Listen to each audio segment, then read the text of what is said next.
Well, hello everyone, and welcome back to another episode of the Cliff Ravenscraft Show, a podcast devoted to helping you take your message, your business, and your life to the next level. This, my friends, is episode number 479, and I am your host, Cliff Ravenscraft, the podcast answer man. In this week's episode, we're going to talk about not performing for your audience, but instead being authentically you.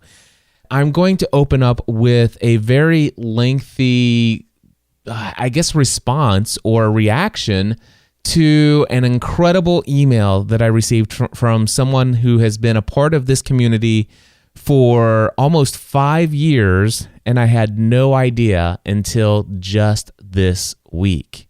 And then I'm going to have another email I want to share with you that is very similar to it. But before I read either of these emails, I feel that I would like to explain ahead of time that I'm not sharing these to pat myself on the back or to show off about, the great and wonderful things people say about me, because quite honestly, there are plenty of emails that I get of people who tell me the things that they don't like about the things that I have done or said, and I've even shared a couple of those over the past several years. But this week's email that had come in, or this particular email that I'm going to share this week, is something that I feel will open up some opportunities for people to move forward where they might be paralyzed in starting their podcast. This is something that I see over and over again. People who have an idea for a podcast, but they're just not sure if people will like it. They're just not sure if anyone will listen. They're just not sure if they can even do what all these other people talk about, which is make a difference in the world. And well, that's why I want to share this particular email. And this comes in from David Delp. And by the way, I did get permission from David to share this email with you.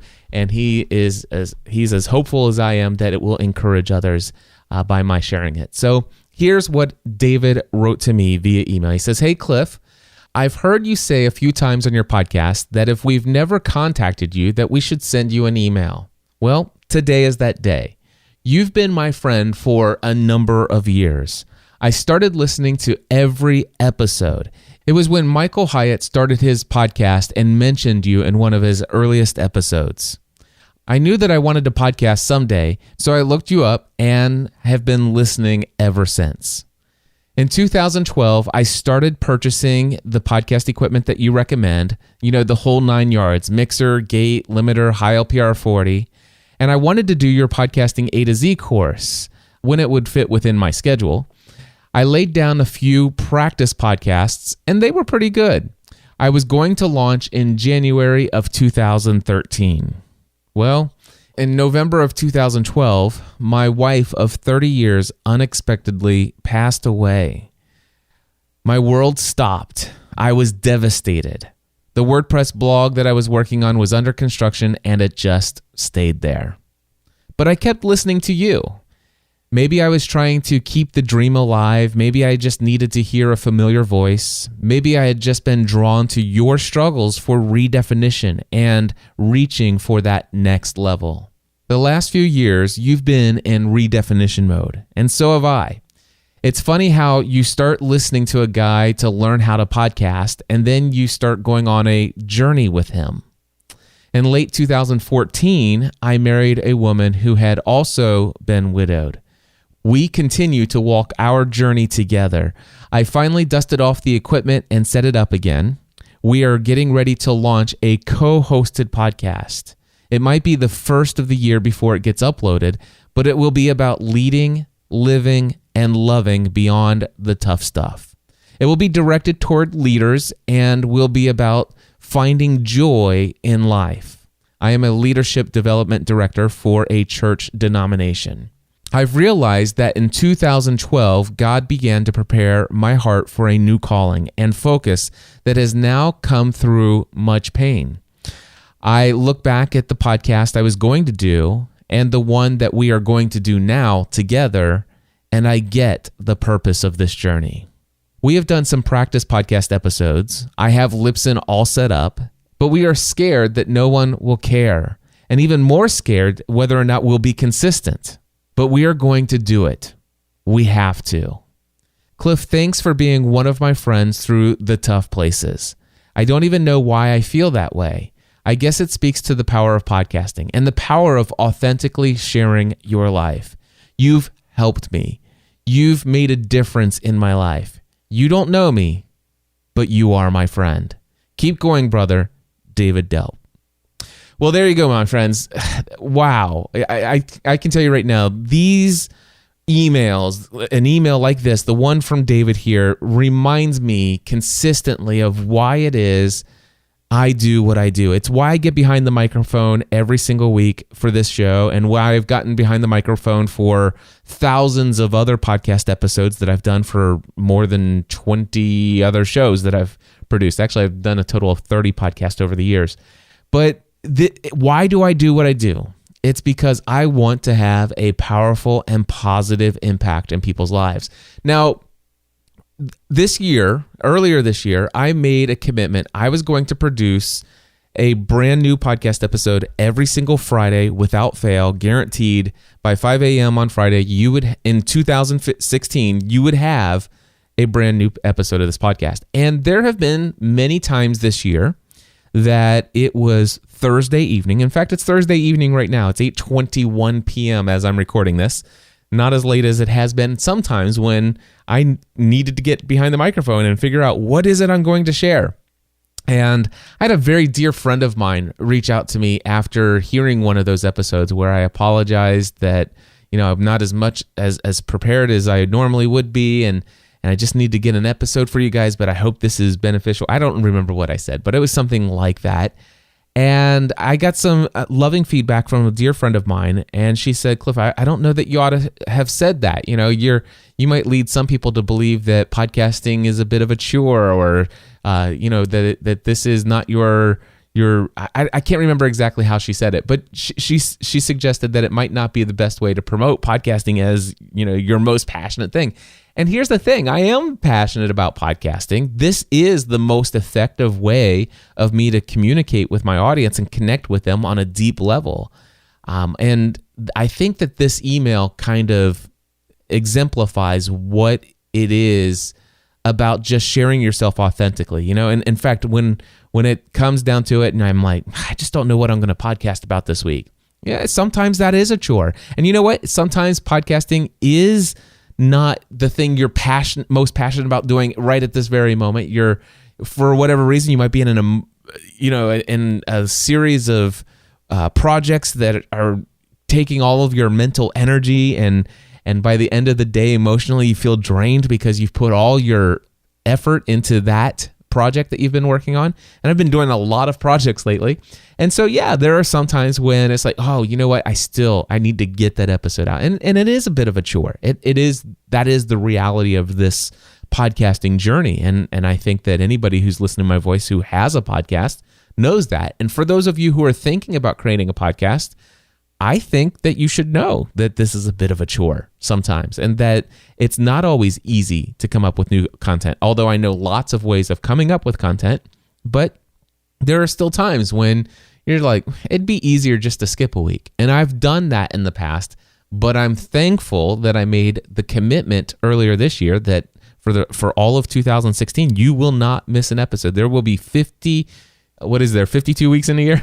There will be 52 episodes of the Cliff Ravenscraft Show in 2016, guaranteed. And because I made that commitment, I've put out a couple of episodes where I wasn't quite sure that I wanted to record. I wasn't in the mental state that I wanted to be in to project who I would like you to think that I am all of the time. And I'm going to play something for you. Let me just share this real quick. This is from my friend, Father Roderick Von Hogan. He has a podcast called The Walk, and it's a podcast where he's literally out walking through his city in Amersfoort in the Netherlands while he just simply talks about what's going through his mind as he's recording. And so let me just play. This is a 3-minute audio clip, and what he's about ready to talk about isn't him getting ready to hit record on a podcast episode. He is a podcaster, has been for many years, but he's talking about Facebook Live. But I think you'll get the hint of why I'm playing this particular clip. Here's what he had to say this week on his show. the other day, I was getting ready to stream another episode of Tridio Live. This is a relatively new idea, using Facebook to do live streaming. And I didn't feel I was ready for it. I had just come back from Rome and I was still tired. I felt a headache coming up.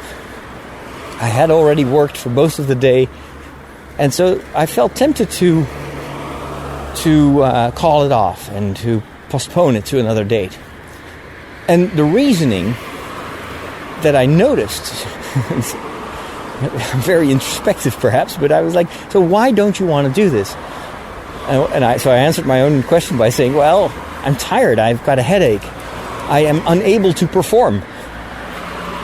And that clicked. I was like, okay, so you don't want to show your audience that you have a headache and that you're tired.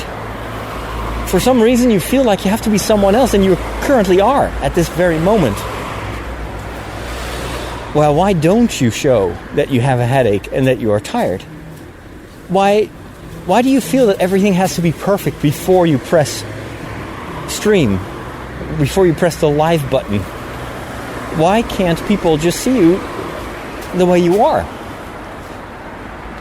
And that's so funny. It was a liberating moment, and I decided to go ahead and do the Tridio Live. I brought in Dom Bettinelli, who was just on his lunch break. And he was sitting at his desk, and we were just trying something stupid. Instead of doing a very fancy technical thing to bring him in, I just projected the Skype call on one of the monitors on my desk, and I just filmed that with my phone. Not a very elegant way to do that, but it worked. And you know what? It is that kind of improvised way to do the show that made me feel very relaxed. And we just chatted about Star Wars and about virtual languages and Klingon, and before we knew it, we'd done a show of 20 minutes, well, actually more, even 30 minutes. It was very enjoyable. And you know what? Because I was more relaxed, the headache went away. And that taught me an important lesson. It's if I try to stay close to who I am at that very moment, and not trying to perform, but just be myself, you actually have a better show. Well, there you go. And obviously that is the message that I'm going for, is, for even me, I am tempted to always be performing in this podcast. Now, I am authentic. And when I come to you guys and I've prepared a great episode that is well thought out, well researched, it is like, for example, last week, was it last week that I shared with you guys about my step-by-step walkthrough of my Black Friday through Cyber Monday sale, and the automation and the tools of how I thought about everything, how I set it up, all of that stuff. I mean, that was an extremely well-produced podcast, and in essence, I was quote-unquote performing for you there.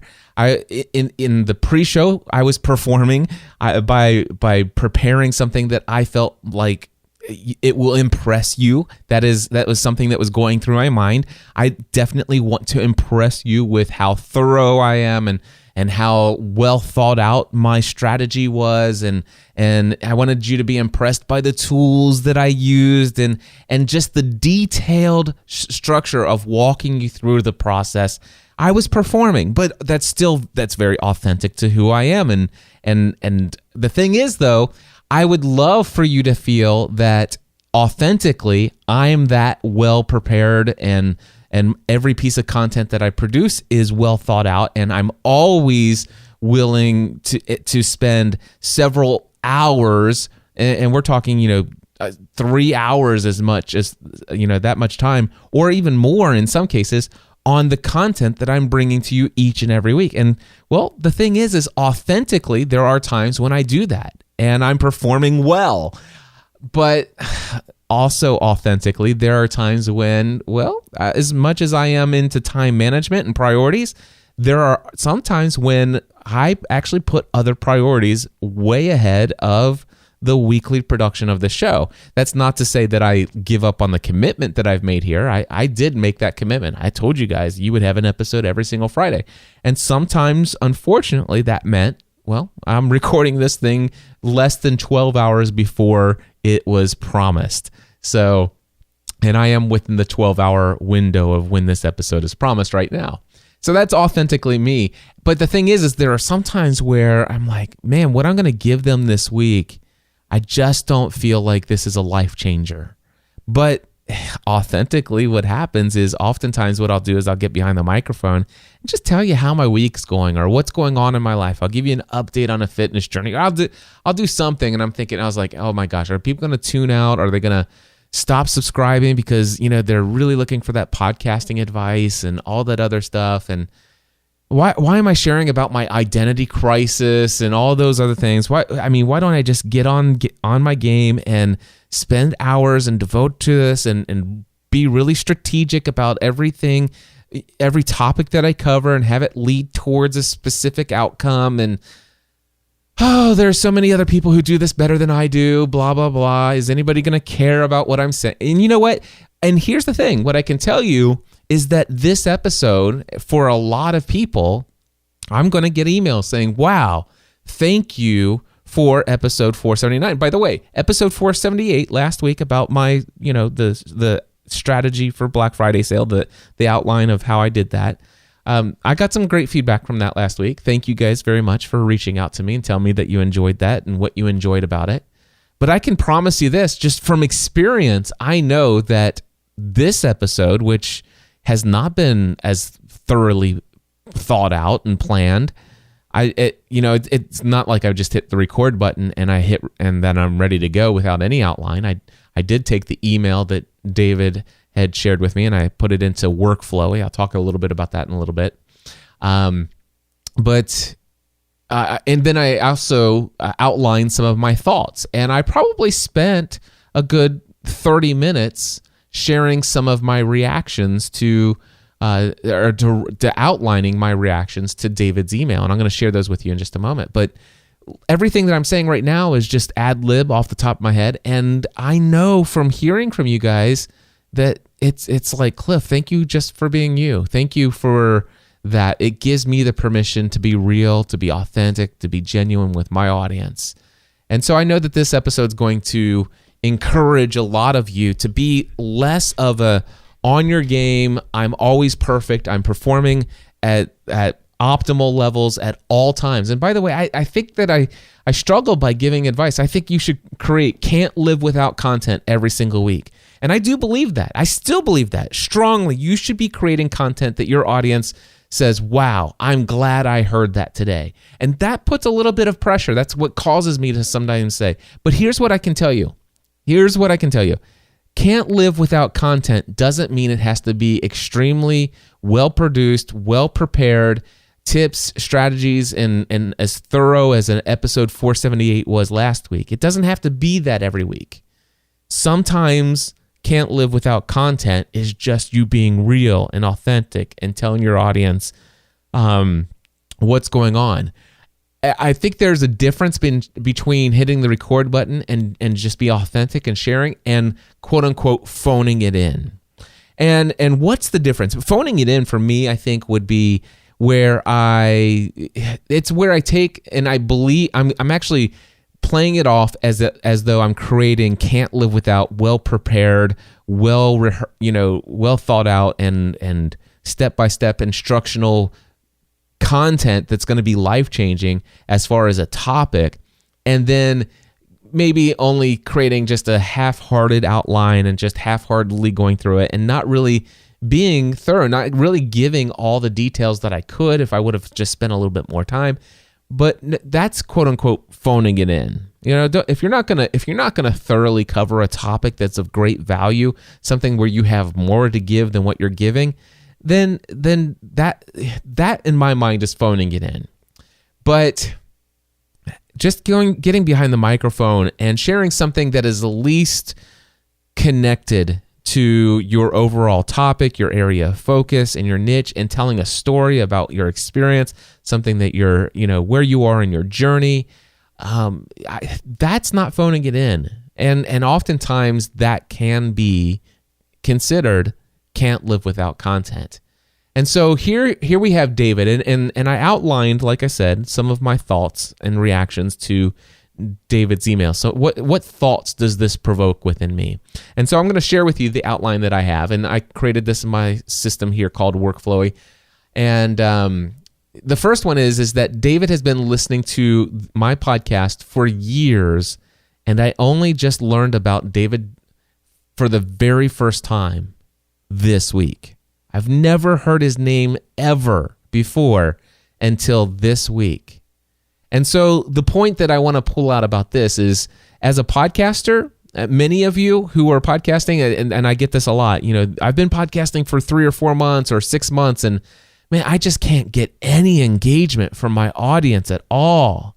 Well, I just want to tell you, there are people like David out there whose lives are being changed by your content, and they can actually go years listening to you and never once contact you, even though they love your content and they believe it's fully adding so much value to their lives. For whatever reason, David never once took the time to email me and connect with me and engage with me until about 5 years later. So just keep that in mind. Just because the folks out there that are downloading your content, listening to your content, just because they're not sending you emails, leaving comments on your blog post, or following you in social media, or signing up for your newsletter, doesn't mean that they're not being positively impacted and their lives receiving so much additional value by the content you receive. All right, so be patient, continue to provide service, and occasionally ask people, say, hey, if you're out there and you've been listening for a while and you've never sent me a single email, please introduce yourself. Cliff@podcastanswerman.com.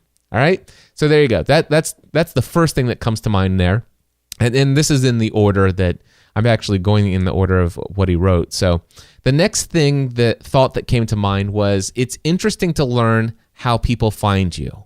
All right, and this is something that I'm always interested in. And so if you ever reach out to me and you want to introduce yourself to me and say, Cliff, I've been listening to you for 3 months. I've been listening to you for 3 years. I've been listening to you for the last 10 years, and I've never emailed you till now. If you're going to send me one of those emails, just know that I love to get the details about how you first heard about me. And it's just interesting for me to know. And in this case, for what I learned is that for David, it was the very first few episodes of Michael Hyatt's podcast. And I happen to know that, because I just know that that Michael's podcast started in February of 2012. So I know that David just learned about me, or had learned about me, not just learned about me, but learned about me almost 5 years ago. This coming February, it'll be 5 years. So anyway, several thousands of people in my community have heard about me through Michael Hyatt. And I know this because I've had several thousand people reach out to me and tell me, I heard about you through Michael Hyatt. And as I think about that, it's fun for me to think about just how much of a blessing it was to have Michael Hyatt first come to hear about me. And I actually know how Michael first heard about me. And I just researched it today to find out the exact date, but it was on January 12th, 2012. My great friend Dan Miller sent me an email, and the email had multiple things that we were going back and forth about. But he also added this note, and this is word for word quote from an email that Dan Miller sent to me on January 12th, 2012. He says, Michael Hyatt spent the afternoon out here on Friday. He's hot to start doing a podcast and should be contacting you if he hasn't already. I told him I know nothing about the technology. He's met with someone about producing his show, but apparently they did not cover equipment. Michael's a great guy with a very large audience. All right, now let me tell you something. Prior to that, I had only heard the name Michael Hyatt maybe 5 or 6 times, and all 5 or 6 of those times was hearing that name mentioned by Dan Miller in his podcast. He would say, my friend Michael Hyatt, who happens to be the CEO and chairman of Thomas Nelson Publishing, and so it's like, okay, Thomas Nelson Publishing, Christian publishing company, he's the CEO or chairman, and it's like, okay, that's a pretty big deal. That's cool. And he told several stories about Michael Hyatt and just different things as examples of stories to help give some insight and wisdom to people who were asking Dan Miller questions. So that's the only thing I'd ever heard about Michael Hyatt. And also Dan was always talking about Michael's blog. But he always spoke in great, highest regard, and you could just tell that this is somebody that in Dan's mind is a peer and also a leader and influencer in this online business world, or the online blogging world anyway. And so when he told me, hey, Michael Hyatt was over here this afternoon, and I think he'll be contacting you if he hasn't already, that was a huge deal for me. I knew how big of a deal it was. And he's like, Cliff, he's a great guy. And he says, with a very large audience. And well, shortly after that, sure enough, Michael Hyatt actually became one of my clients. And since then, we've become very close personal friends. I've had many other opportunities come up in my life directly as a result of that. Speaking at all of the platform conferences that Michael Hyatt did, introducing me to his then business partner, Ken Davis, which of course has had a profound impact in my life. For those who've been following along very many years, or for at least the past 2 years, you've probably heard me mention Ken Davis's name several times. But anyway, it's just the blessings that come from just one person who listens to your show. It's one person you're connected to, Dan Miller, who then connects you to Michael Hyatt, who then connects you to David Delp and thousands of other people. You just never know. You just never know. And so it's fun for me to learn how people are learning about you and to kind of draw, it sounds kind of crazy, but a family tree of how people actually, learn about you through how they learn, and not only that, I know how Dan Miller learned about me, through Andy Traub. And yeah, I can draw it all back, for a lot of people anyway. And I care about that stuff. All right. So yeah, that's the next thing. That was the next thought. Now here's the next thought that came to my mind from David's email, and it says here that David first came to me and my podcast for technical aspects related to podcasting. He's interested in launching a podcast. However, when he tragically lost his wife, he continued to listen, even though he put all podcasting desires on hold on the side, and rightfully so. I mean, what a tragic thing, and my heart goes out to him, even though this was several years ago. It's still, I can't even imagine. Stephanie and I have been married for the last 20 years now, and to have, what did he say? I think he said his wife of 33 years. I have to go back in the email, but let's see here. Anyway, but yeah, the thing is, he's lost his wife after all that time. I can't even imagine, but he still continued to listen to my podcast. And at the time, it was very much Podcast Answer Man. It wasn't until earlier this year, 2016, that I rebranded this podcast to the Cliff Ravenscraft Show. And I wondered, would people who came to me with the desire to learn information and tips and techniques about podcasting, would they continue to listen if I went a little bit into a different direction from time to time with the content that I create? What if I talked a little bit about my online business journey? What if I talked a little bit about my personal fitness? What if I talked about something else? So what would happen if I changed this thing to the Cliff Ravenscraft Show and not the Podcast Answer Man podcast? And well, I'm excited to learn that, like David, many other people continue to listen. And I love what he says. Like, listen, maybe I was trying to keep the dream alive about podcasting. And I know there are some of you who, like David, have been listening for 5 years or more, and you've had this dream of creating a podcast, and you still haven't done it yet. But you listen to my show maybe to keep the dream alive. And I love what David said next. He says, maybe I just needed to hear a familiar voice. And I know a lot of you who have told me that. And by the way, this isn't just you guys and me, but I listened to Father Roderick Von Hogan to hear a familiar voice. I listen to my friend Leo Laporte in his podcast, several of his podcasts, and when he's not there and he has other people take over for him, I oftentimes will delete the episode and move on. I've actually grown to know some of his panelists on some of his podcasts, because his podcasts mostly have panel discussions. I've grown to know them and hear them as familiar voices, but over time. But yeah, that's very much why I listen to the podcast that I listen to. I listen to Ray Edwards because I like to hear a familiar voice. I listen to my friend Mark Mason, who you hear on this podcast every now and then. I listen to him because I love the familiar voice. I hear Pat Flynn because it's a familiar voice. And there's so much about podcasting that is being a familiar voice for your audience to listen to and to be there, to be a consistent part of their lives. That's awesome stuff right there. Anyway, he says, maybe, this is something David said, he says, maybe I just was drawn to your struggles for redefinition and reaching for the next level. And I just want to say that I'm honored that I can be all of these things for folks, and I think it really speaks to the power of podcasting. He says, it's funny that you start listening to a guy to learn how to podcast and you start going on a life's journey with him. Wow. Think about that. You start listening to a guy's podcast to learn how to podcast, and then you end up going on a life journey with him.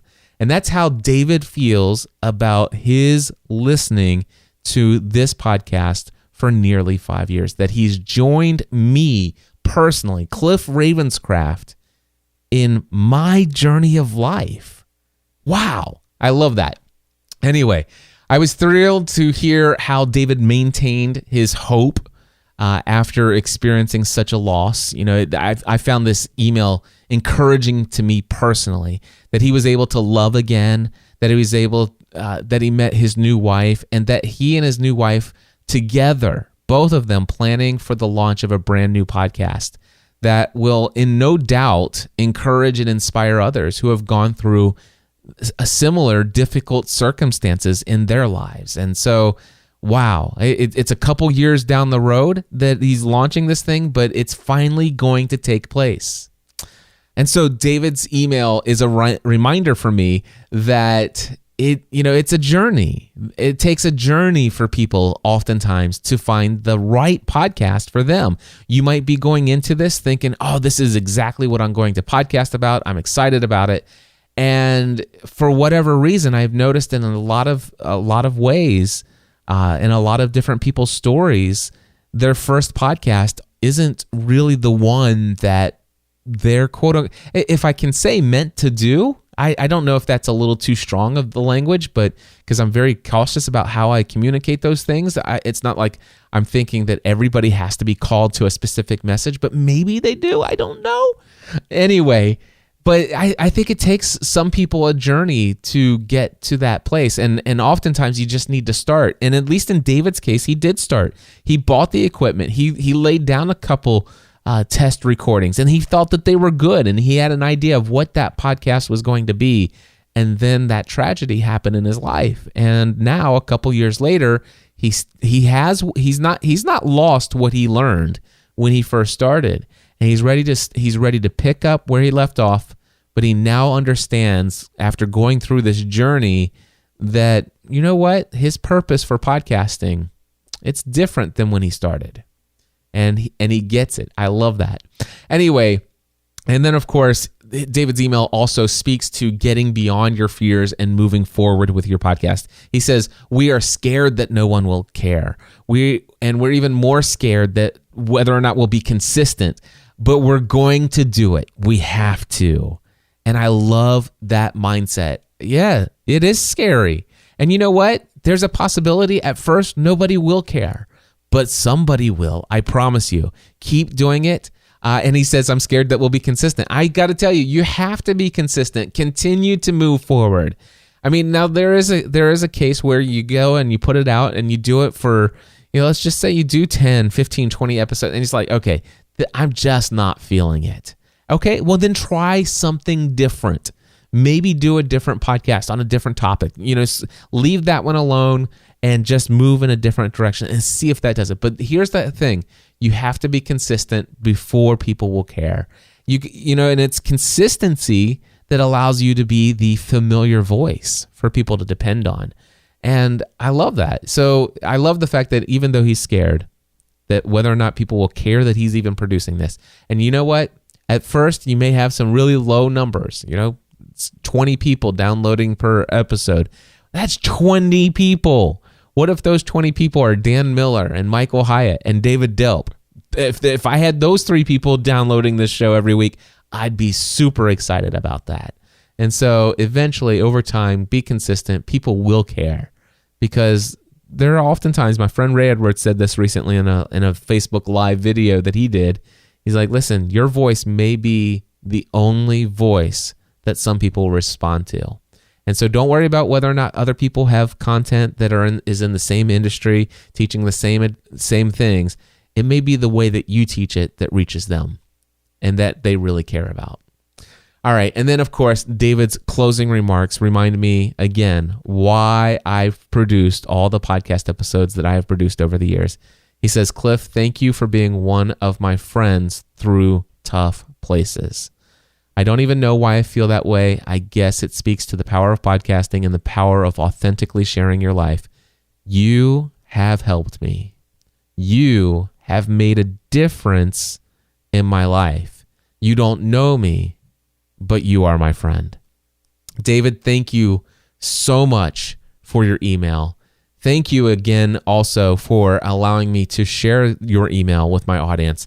I have no doubt that people will be positively impacted by this message. In fact, if you guys want to let me know, you want to leave a comment on how you felt about this episode 479, go over to podcastanswerman.com/479. Now, if it's more than 30 days and the comments happen to be closed, you can always send me an email after that at cliff@podcastanswerman.com. And by the way, if you've been listening to this podcast for several years and you've never once taken the time to email me and let me know, please send me an email, cliff@podcastanswerman.com. I'd love to get to know you. And be sure to tell me how you first heard about me, because I like to know that too. All right. And by the way, just, it's not very often that I get 2 awesome emails such as this in the same week. It happens from time to time. But I also got another email from Eric Nevins, and his was inviting me to be a guest on his podcast, which I have put him on my list of people that I will do interviews with the next time I open some blocks of time. I'm delighted to be his future guest in his podcast. But Eric opened his email inviting me to a show with this message. And so I want to share this opening to his email. He says, let's see here. When I discovered podcasts a few years ago, it wasn't long before the trail led to the Podcast Answer Man. From my cubicle, I listened to people like Pat Flynn, Michael Hyatt, and John Lee Dumas, and all of them mentioned you. Podcast Answer Man was added to the rotation, and it wasn't long before you were in my top 5 must-listens every week, just like your oft-stated goal. I've listened to your transformation with health, growth in your business this year, and your spiritual story when you've shared that. Even though I initially listened for the information about podcasts as I dreamed about my own show, it was you that really drew me in. The way you give yourself grace and accept things that aren't always perfect but are from your heart inspires me to live more from my heart too. If nothing more comes from this email than you knowing that you're making an impact in my life, that's enough. Thank you for your authenticity. Well, Eric, thank you so much. I can't wait to be a guest on your podcast, and thank you for that very awesome email. Just wanted to share that as another reminder, folks. Be authentic. You never know whose friend you're going to be that familiar voice for. It's going to be awesome. Anyway, I mentioned a service earlier today, and I've mentioned it years ago in this podcast, I'm sure. But the last 2 weeks, last week and this week, I've gone back to using Workflowy. for my podcast outline. Now, I'm still using my iPad Pro with GoodNotes 4. I have a notebook in there that I keep an idea of, hey, what kind of things am I going to talk about in this week's episode? And so inside of there, I just wrote, I want to definitely share David Delp's email. I want to share Eric's email. I want to talk about Workflowy. And I also want to tell people about my podcast newsletter. So those are all things that I wrote down in my GoodNotes 4 notebook on my iPad Pro, which is, goes with me practically everywhere. But then when I'm getting ready to record the episode, or before I record the episode, I like to create an outline of what it is I'm going to share in the podcast. And I do that in Workflowy. And in fact, that leads me to my next thing. I want to share with you how things are going with my podcast development newsletter. A couple weeks ago, I announced, I think it was about 5 weeks ago, I told you guys that now that I'm over on ConvertKit for my email, I have created my weekly newsletter. And this is something that is automated. It doesn't matter when you sign up. If you sign up today, the very next Friday after you sign up, you'll get my week 1 podcasting tip. And that tip is how to get your podcast to show up in more search results inside of the iTunes podcast directory. If you'd like to know that, be sure to sign up for my newsletter. Then for anybody who's been on my mailing list, newsletter mailing list for 2 weeks, the second tip that comes out is tips on making a great first impression with your podcast artwork. The third week will help encourage any of you who are struggling with a little bit of imposter syndrome, your fear that maybe you're not good enough to share as an expert or an influencer or somebody of wisdom and knowledge in whatever your field of interest is. Maybe you're afraid that other people out there are already covering that topic well and they know more than you. So what do you have to add? If you've ever felt that way, it's called the imposter syndrome is what we call it. And I talk about in week 3 of my email newsletter how to avoid or get over imposter syndrome. Week number 4 is a demonstration and explanation of what Workflowy is. And so if you sign up today and you stay on my email list for 4 weeks without unsubscribing from it, then you will get to week 4 where I have this video. And I'm literally, I take you through episode 478 of my podcast, and not the whole podcast, but just a glimpse of it. I kind of edited down to, I think, about 2 minutes of the recording total. But you actually see Workflowy on the screen as I'm clicking through and using that outline to remind me and keep me on track of exactly what it is I want to say or share in my podcast. I don't do scripts, although that is the episode 478 was pretty close to a transcript, but it was not a full script for me, but it was one of the closest. Today's episode is nowhere near that, but I am using Workflowy, and I want to share with you guys what a valuable tool Workflowy has been for me over the years, and I'm glad that I'm back to using it again. And it's because of the newsletter and wanting to come up with a tip of the week for last week that I actually decided to start using it again, and I'm glad I am. I don't know why I got away from it, but it's definitely helpful for outlining your podcast. So yeah, check that out. And as far as what is on week 5 for the folks who have been on my mailing list from the very beginning, well, that email tip will come out tomorrow. And guess what? Authentically, I'm going to share with you, it is a lot of work to come up with these tips. I already have the topics for the whole year planned out. But as far as how I'm going to write them, am I going to record a video tutorial to go along with it? All of that stuff is decided week by week by week. And it's now 9:00 in the evening as I'm recording, and I have not yet put that together. And guess what? As soon as I'm done here, I'm not even going to put this episode out directly.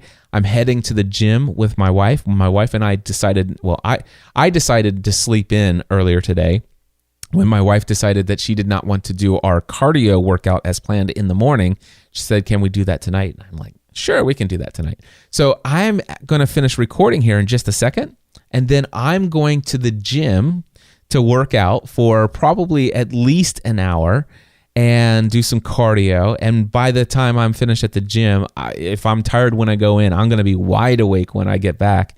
And I will come back and, do a little bit of editing on this podcast, because there are a couple spots when I was reading emails that I want to go back and edit out some things where I restarted a sentence here and there. And then I will publish this episode. And then tonight, I will not go to bed until I come up with the newsletter that is due to go out at 5 a.m. tomorrow morning. So, hey, that's how things are from time to time. And that's how things are right now. But if you want to get these valuable tips that I'm sharing every single week, they're the best tips, tools, technology, techniques, everything that's the best advice I've given over the past 10 years of helping thousands of people successfully launch podcasts. I'm giving away free, valuable advice every single week on my podcast newsletter. Head over to podcastanswerman.com/newsletter to sign up. Again, that's podcastanswerman.com/newsletter. All right. And by the way, I'm addicted to using Kajabi for creating landing pages. And matter of fact, if you're interested, and I don't see myself doing any further updates to the newsletter of what I did tonight. I just created it because I knew I was going to promote podcastanswerman.com/newsletter, which forwards you to the landing page that I created with Kajabi. But anyway, I created it right before I hit record tonight because I knew I was going to mention this in my podcast tonight. So literally the page that I created at podcastanswerman.com/newsletter took me 5 minutes total, and that includes recording the video and multiple shoots of the video before I got my message the way that I wanted it. But it's not perfect. It's not the most excellent, wonderful landing page in the world. But you know what? It's better than just a page on my site with a form, which is what I used to have. So head over to podcastanswerman.com/newsletter. And by the way, for those of you who are getting these newsletter items every single week, if you think they're extremely valuable, and you know some people out there that might be interested in podcasting, feel free to go into Facebook or whatever social media tool that you use most often and say, hey guys, if you're ever thinking about doing a podcast or you have an existing podcast, I highly encourage you to check out this newsletter from Cliff Ravenscraft, the Podcast Answer Man, where he's giving away his best tips, tools, techniques, advice that he's ever given away for free every Friday on his newsletter. And then just put the link podcastanswerman.com/newsletter. And if you do that in Facebook or on Twitter or LinkedIn or whatever, when you put the link podcastanswerman.com/newsletter, it will automatically pull up a special, it's a special card, if you will, that has an image and everything that's in there and lots of these things. So it's awesome stuff. Thank you guys so much for being a part of that. Thank you so much for tuning in every week, listening to me here, sharing my journey, the things that I'm learning to take my own business, my own life, and my own message to the next level. Oh, yeah, and one other thing, very important. If you are ready to get off the fence and launch your podcast, my next session of Podcasting A to Z does start on Monday, January 2nd. It's just a couple weeks away. If you go to podcastinga2z.com, been working on that landing page as well. In fact, if you haven't been there in a while, even if you've already gone through Podcasting A to Z, go and check out podcastinga2z.com. One of the things that I'm most excited about is that the one area I focused on is adding a lot of tutorials that have been given to me over the years that I've never done anything with. Not tutorials, testimonials. That's what I meant to say. I'm not editing that out. But anyway, podcastinga2z.com currently has 60 testimonials. 60, not 16, 60 authentic, real, genuine testimonials from people. Go and check out, read what they're saying. If you're thinking about launching a podcast, go to podcastinga2z.com to register. And sure, you can watch the video at the top. Eventually, I'm going to replace that with a little bit more of an authentic, just, hey, here's my course. This is what it's about. But more than anything, skip the video at the top and just go down and read the testimonials. The testimonials alone should convince you of the value of working with me for 4 weeks as your podcast coach. Whether you have a podcast already or you want to take your existing efforts to the next level, I want to be your coach in my next session of Podcasting A to Z starting Monday, January 2nd. I'm done. Thank you guys so much. Until next time, I encourage you to take everything you do to the next level. Podcast. Add some man.